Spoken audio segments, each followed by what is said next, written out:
Graça e paz, abençoados. Mais uma vez estamos de volta aqui, o plantio e a colheita na parte 4. Vamos prosseguir aqui para nós ir fechando este entendimento. Tá? Eu creio que vai pegar mais um vídeo além desse. Então, abençoados, o que nós temos passado e temos ensinado, buscado fazer você entender, é que na criação, o homem foi visto por Deus, foi colocado por Deus como uma semente, aonde Deus coloca o homem com dualidade de vida, a vida física e a vida espiritual. O homem tinha o físico na sua vida? Tinha. Deus plantou o homem sobre as coisas físicas, tendo um corpo físico e um corpo espiritual. Logo então, o homem era uma semente. E nós vamos entender isso prosseguindo aqui em Gênesis capítulo 2. Vamos lá, Gênesis 2, no verso 8 em diante. E diz assim: E plantou o Senhor Deus um jardim no Éden, do lado oriental, e pôs ali o homem que tinha formado. Então Deus plantou um jardim no Éden e pôs no jardim, no Éden espiritual, sobre o Éden físico, o mundo físico, colocou o homem, né?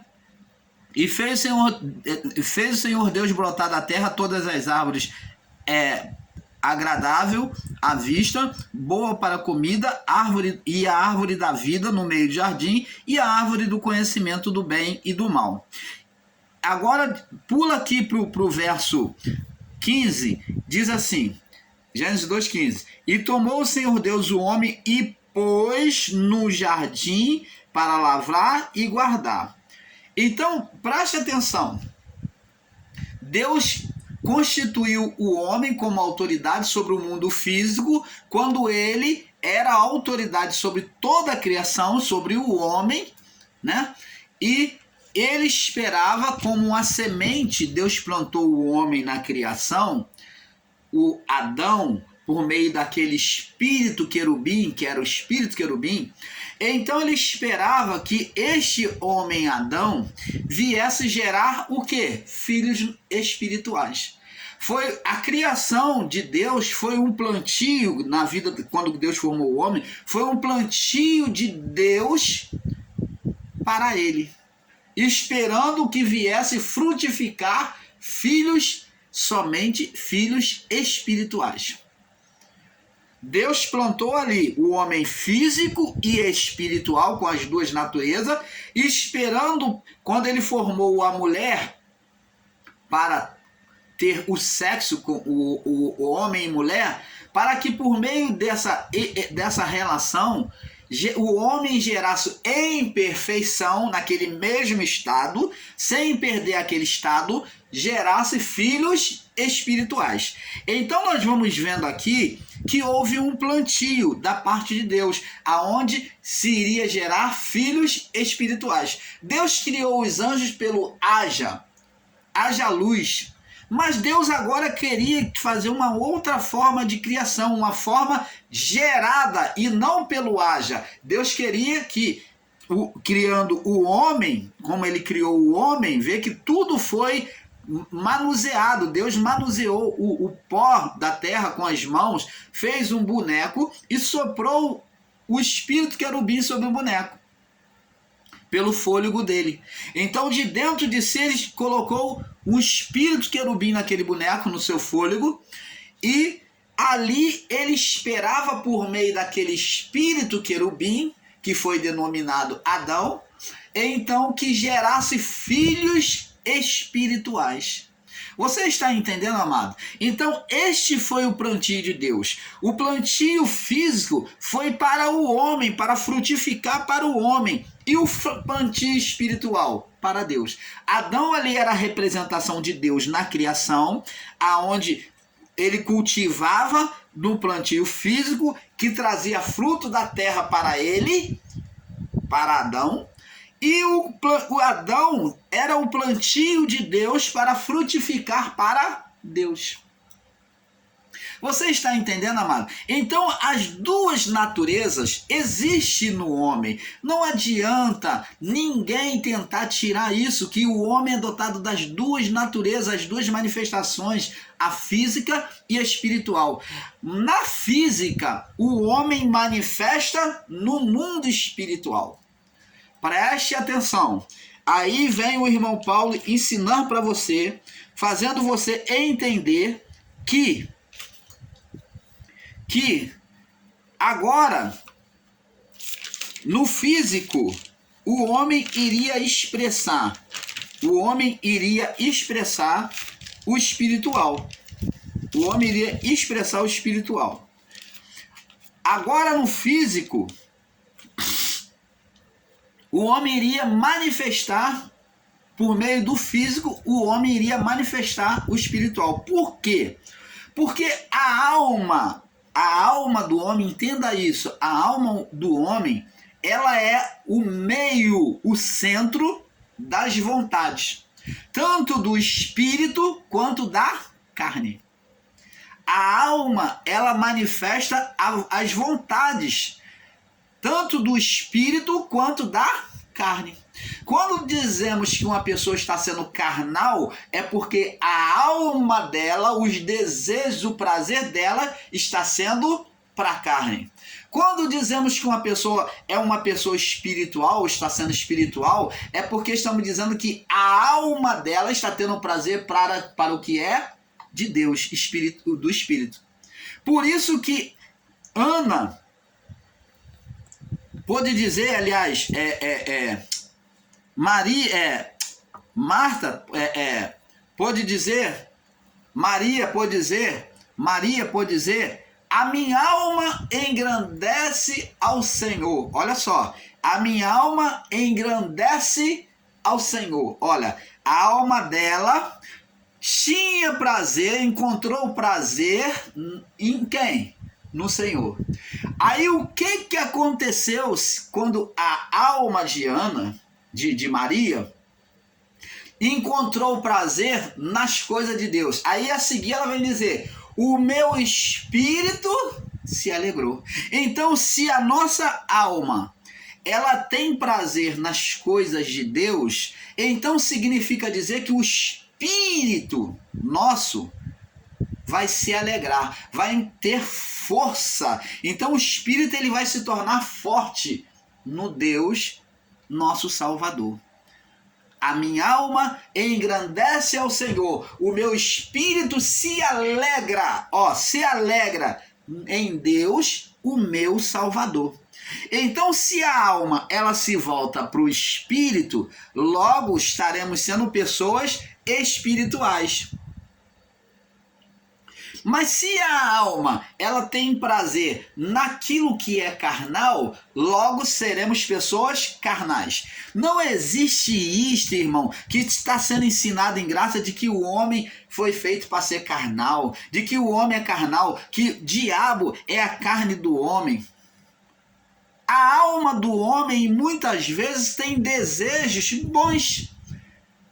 Naquele homem que é espiritual, ela se volta. Mesmo para o homem maligno, muitas das vezes o homem maligno, ele cai em si, diante de toda a tragédia da sua vida, diante de tantas perdas. Existe um momento de reflexão no homem, na mulher, em que o homem, ele faz uma reflexão e fala, poxa, como eu fui mal até aqui. Eu não deveria ter feito aquilo que eu fiz. Eu não deveria ter falado aquilo que eu falei. Eu não deveria ter feito aquilo que eu fiz, aquele mal que eu fiz contra o meu próximo. Isso é reflexão da alma, sendo espiritual. Aonde o Espírito Divino, que é Deus, é que toca na alma e ela se torna sensível agora à voz de Deus. E ela então começa a se arrepender do mal que fez. Isto é a alma se voltando, se curvando para o Espírito. Quando nos arrependemos de um mal, quando desejamos ser bom, quando desejamos voltar ao caminho correto em servir a Deus. Isto é a alma tendendo para o espírito. Por isso que Paulo, entendendo isso, disse, porque o espírito luta contra a carne. Mas o espírito luta, como que o espírito pode estar lutando contra a carne? Se ele é espírito, como é que o espírito vai lutar contra algo físico? Opa, é justamente aí, por meio da divisão que existe entre corpo e espírito, chamado alma. É por meio da alma humana é que o espírito combate contra a carne. É por meio da alma humana que a carne combate contra o espírito. A alma é a divisão. Tanto que Paulo diz, porque o espírito luta contra a carne e a carne contra o espírito. Tanto um quanto o outro. Manifeste a vontade. Para que não fazeis, vê que existe alguma coisa no meio. Para que não fazeis qual seja o vosso querer. Então a alma, ela fica nessa decisão. Se vai obedecer a Deus ou se vai obedecer à carne. Você está entendendo, amado? Canal Luzes da Graça, trazendo a revelação do Pai de forma nítida e perfeita a você. Então, abençoados, como agora já sabemos, o homem ele é primeiramente espiritual. Mas ele se tornou carnal, mas a sua vida, a sua essência é espírito. Agora, nós entendemos o porquê da escolha, na escolha do homem. Agora Deus diz assim, quando Adão peca com a sua mulher contra Deus, ele vem se ver nu. Nu por quê? Adão vem se ver nu, quando ele tende para a carne. Por quê? Porque a sua alma era estritamente espiritual. Havia inocência nos pensamentos, no olhar, na visão. A sua alma era espírito, totalmente espírito. Na sua alma havia o espírito, a glória de Deus. Revestia a alma. Então Adão era coberto da glória de Deus por onde? Pela alma, que fazia resplandecer até o seu corpo. Ora, logo o seu corpo físico, ele era espiritual, até que Adão pecou. Quando Adão pecou, ele se vê nu. Por quê? Porque trouxe trevas para a sua alma. Se voltou, a sua alma tendeu para a vontade da sua carne. Deixou de ouvir a Deus, deixou de ser espiritual para fazer a vontade da carne. Então, Deus colocou as duas naturezas no homem, a física e a espiritual. Então, a física chamou-se carne, né? Agora, quando o homem peca, então fez o Senhor Deus túnica a Adão e cobriu a mulher, Adão e a sua mulher, túnicas de pele e os vestiu. Então agora Deus vem sinalizar e mostrar para o homem que agora ele viveria sobre a vida física. Ele seria mais tendencioso para o que é físico, para a vida da carne. Então, como o homem agora se tornou carnal, agora Deus falaria para o homem por meio de sinais. Por meio de sinais. Agora Deus matou um animal, físico, e tornou a vida, porque o homem tornou a vida física, abandonou a vida espiritual. Vê que Deus mata um animal e mostra que a comunicação com Deus, a comunhão agora seria por meio das coisas físicas. As coisas físicas, né? Os sinais físicos, né? É que iria justificar o homem trazendo a comunhão com Deus. Agora vamos entendendo, amado, que como já falamos nos vídeos anteriores, Isaías 5, do 1 ao 7, Deus vê o homem e o povo de Israel como lavoura, como vinha dele, que desprezou a ele, o vinhateiro, o agricultor. Agora, em 1 Coríntios, vamos lá, 1 Coríntios, no capítulo 2, vamos vendo que o homem natural agora é ensinado por figuras, como em Gênesis 3:22. 1 Coríntios, deixa o irmão Paulo se localizar aqui, o irmão Paulo está um pouco distante aqui. 1 Coríntios capítulo 2, no verso 14, diz assim: ao que Paulo diz: ora, o homem natural, que é o homem carnal, não compreende as coisas do Espírito de Deus. Então o homem carnal, que é o homem natural, que Paulo diz aqui, não compreendem as coisas de Deus, porque lhe parecem loucura. Não tem condição de compreender as coisas espirituais. Aí tá igual alguns irmãozinhos aí, ensinadores em graça, que não entendem de jeito nenhum. Por mais que nós venhamos ensinar, não entendem. E não pode compreendê-las, porque elas se discernem espiritualmente. Mas o que é espiritual, o homem que é espiritual, que entende, que é voltado para o Espírito, que é espiritual, discerne bem tudo, e ele de ninguém é discernido, ninguém compreende ele, porque os que são carnais não podem compreender o homem espiritual, o que o homem espiritual está ensinando, está passando. Você está entendendo? Porque quem conheceu a mente do Senhor para que possa instruí-lo? Mas nós temos a mente de Cristo. Então está falando aqui sobre justamente isso, o homem natural que deixou o seu estado, né, de glória para ser carnal. Ele não pode entender as coisas de Deus. Por isso que Deus, a partir do pecado do homem, veio falar com o homem por meio de sinais e de figuras, sacrificando o animal, trazendo os rituais, os sacrifícios, porque o homem se tornou carnal. Agora Deus vem falar por meio de figuras, com o animal, né? Com sacrifício, com rituais da lei. Então, amados, vamos agora confirmar também, aqui, permanecendo aqui em 1 Coríntios, vamos para Coríntios 3. Agora vamos entender o plantio de Deus ainda. 3:9 diz assim, olha só a revelação do Pai que está aqui, ó. Porque nós somos cooperadores de Deus.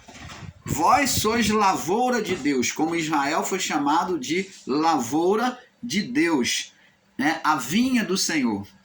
Nós somos lavoura de Deus. Então, vê-se aqui que Deus formou um plantio na criação do homem. Foi um plantio. Pelo físico, o plantio não é pelo físico? Sim. E que também tinha uma vida espiritual, que iria frutificar para Deus. Segundo a graça que me foi dada, como sábio arquiteto, o fundamento, segundo a graça de Deus que me foi dada, pus eu como sábio arquiteto o fundamento, e outro edifica sobre ele. Mas veja cada um como edifica sobre ele, porque ninguém pode pôr outro fundamento além do que já está posto, que é Jesus Cristo.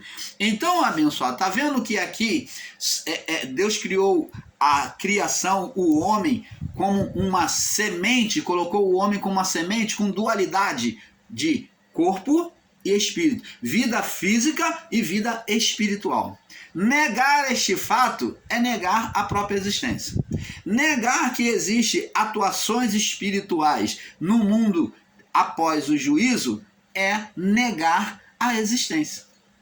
Porque o homem tem duas vidas, amado. Tanto que se existe o Espírito de Deus, existe espíritos malignos. Existem demônios. E existem irmãos aí tentando tapar o sol com a peneira. Não se tapa sol com a peneira, amados. Saia fora disso. Existe e o mundo está aí provando, esfregando na cara de quem quer ver. Só não enxerga quem não quer enxergar. Até cego está enxergando este fato de atuação espiritual no nosso mundo. Então, abençoados, vê aqui que o homem foi feito com dualidade. E assim como existe a vida do corpo, existe a vida do espírito. Como existe a manifestação do corpo, existe a manifestação dos espíritos. Se nós produzimos espíritos, atuações espirituais em Deus, vamos gerar atuações espirituais em Deus. Mas se nós manifestarmos atuação espiritual na carne, vamos manifestar atuação espiritual da carne, que é corrupção, demônios, seres espirituais. Você está entendendo, amado? Não entender isso é ser ignorante quanto às coisas de Deus, em pensar que Deus formou o homem para ser só físico. A vida de Deus é espírito, onde a vida física do homem só foi só para reprodução e aprendizado. O espírito do homem é que é a vida do homem.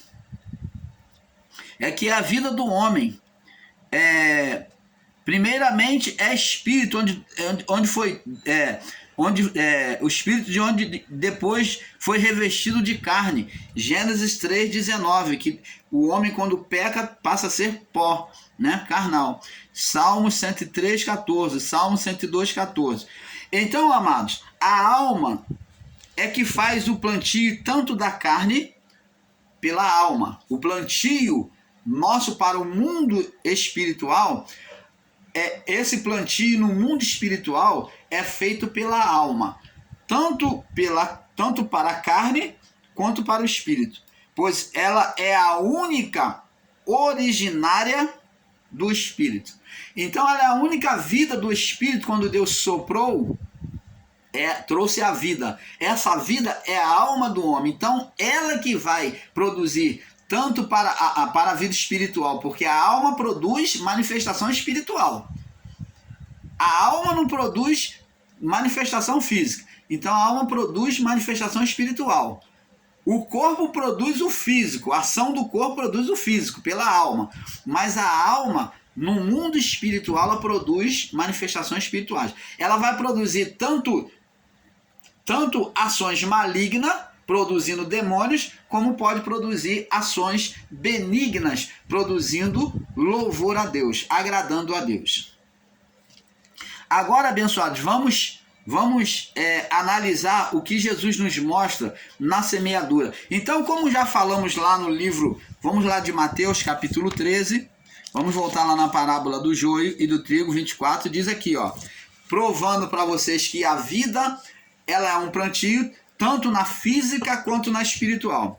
E propôs outra parábola dizendo, o reino dos céus é semelhante, é igual, é uma comparação semelhante ao homem que semeia uma boa semente no campo. Então está juntando o reino espiritual e o reino físico, fazendo a comparação.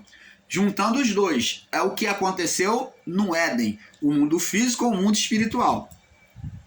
E aonde Deus semeou, está escrito aqui, uma boa semente, de forma perfeita, Adão, antes do pecado. Mas dormindo os homens, quer dizer, o homem quando entrou em estado de pecado, entrou em estado de morte espiritual. Dormindo os homens, fala de estado de sono, morte espiritual. A partir de Adão, daquele momento, ele e mulher, entrou em estado de morte espiritual. Isso é o sono, é o dormir. Veio o inimigo. Então, o inimigo espiritual do homem, que foi o ser Satanás, de Adão até o juízo, ele foi gerado a partir do pecado. Veio o inimigo e semeou, agora com legalidade.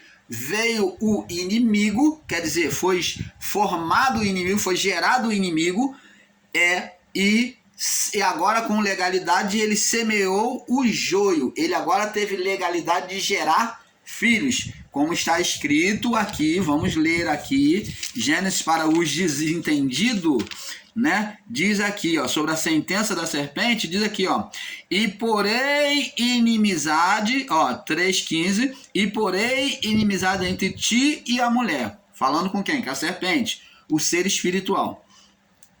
E entre a tua semente e a tua semente, pergunto a vocês, víbora, cobra, cria descendente? Não. A mulher podia criar descendente? Não. Descendente, se você procurar em toda a Bíblia, analisar, ela é determinada a partir do homem. O homem é que gera descendência. E o que está dizendo aqui? Está dizendo aqui, Deus está falando para a serpente, que toda vez que a mulher gerasse por meio do homem, Adão, ela iria gerar descendente, filho da mulher, um descendente deles mesmos e um descendente da serpente, da atitude adâmica, da atitude maligna. Então, esse ser espiritual aqui ganhou legalidade de toda vez que Adão gerasse, de gerar não só filhos para ele, mas como também filhos para toda vez que Adão fecundasse a Eva, vamos corrigir, toda vez que Adão fecundasse sobre Eva, ele iria estar lá colocando lá um filho da mulher, um filho deles e um filho de Satanás. Você está entendendo, amado? Então o ser Satanás passou a ter legalidade de gerar filhos por meio do homem, né? Por isso que foi dito o nome descendência, porque mulher não pode dar descendência. O nome descendência é dado pelo homem, a descendência é dada pelo homem, pelo filho homem. Então, só que na geração de Eva, na gestação de Eva, ela iria ter o filho. Então está dito que na gestação de Eva, é o que está sendo dito aqui, ela iria gerar também filhos para Satanás. Coloca o ser espiritual Satanás como marido, como aquele que iria gerar. Por isso que diz para a serpente que ela iria gerar. Ó, porém, inimizade entre ti e a mulher, entre a tua semente, ó, semente da serpente, e a semente e a sua semente, a semente da mulher. Este te ferirá a cabeça, quem? A semente da mulher, e tu lhe ferirás ao calcanhar. Tu vai abocanhar o calcanhar. Aqui, o abocanhar o calcanhar é pegar na covardia, pegar por trás, né? É trair. Não só é trair, mas pegar por trás, como o povo de Israel foi perseguido pelos povos inimigos e sempre buscavam pegar Israel na covardia, como os amalequitas e os medianitas. Você está entendendo, amado? Então, abençoado, vamos tendo esse perfeito entendimento. Como diz lá, vamos prosseguir aqui. E diz aqui, ó, e dormindo os homens, veio o inimigo e semeou o joio no meio do trigo. Então agora a semente de Satanás já estaria no meio da criação. Toda vez que um homem gerasse, né, um filho por uma mulher, iria nascer filhos bons e filhos maus. Semente de Deus com prazer nas coisas de Deus e semente com o coração no maligno, naquilo que é mal. Quando cresceu a erva, mas dormindo os homens, veio o seu inimigo e semeou no meio do trigo e retirou-se. Então, precisava apenas ele semear uma primeira vez por meio de Adão, que a partir da ação do DNA sanguíneo, o ser Satanás já teria a sua semente na geração humana, por meio físico. Quando a erva cresceu, frutificou e apareceu também o joio. Crescimento fala de chegar no ponto limite, né? No ponto limite, chegar no tempo da ceifa.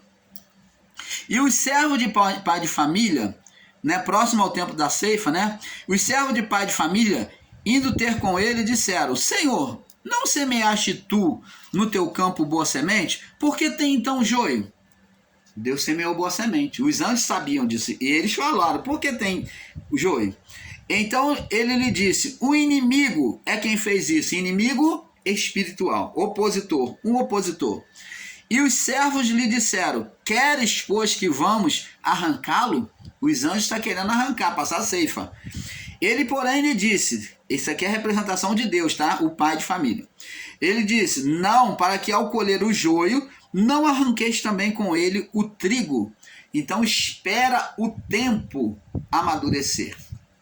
Então, vê o cuidado de Deus. Se Deus quisesse, ele podia acabar com a criação, mas não. Ele já tinha predestinado o tempo do juízo. Deixai crescer ambos juntos, ó, verso 30, até a ceifa, até a ceifa, ocasião do juízo, né? E na ocasião do juízo da ceifa, direi aos ceifeiros, aos anjos, colhei primeiro o joio e atai em molhos para queimar. Mas o trigo, ó, o joio ia para onde? O fogo eterno. Queimar, colhei os joios e atai junto a eles todos e atai em molhos junto para queimar. Era o juízo de Deus sobre a alma e os espíritos rebeldes, do homem ímpio e os espíritos rebeldes, né? E juntai no meu celeiro, mas ao trigo ajuntai no meu celeiro. Fala de estar com Deus, os santos salvos. Você está vendo, abençoado? Agora, como falamos em Mateus 6, do 1 ao 18, vemos que o plantio espiritual agora na vida do curso do homem, aonde o homem, para ter um resultado diante de Deus nas suas orações, na sua vida aqui, ele tinha que, primeiro, amar o próximo, como já falamos nos vídeos anteriores a este, né? Da primeira parte até a quarta parte. Então, ele tinha que amar o próximo, ele tinha que cuidar do seu próximo, ter amor ao próximo, misericórdia. Tinha que orar a Deus com sinceridade, sem hipocrisia de ser visto pelo homem. Orar em secreto a Deus. E ele tinha que estar numa separação, numa renúncia da sua carne, o jejum.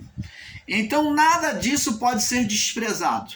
Como muitos estão ensinando o contrário disso aí, vê que isso daqui é um cordão de 3 dobras. E o irmão Paulo até fez a comparação com o nome que eles chamam da trança da mulher, né? Com uma trança de 3, né?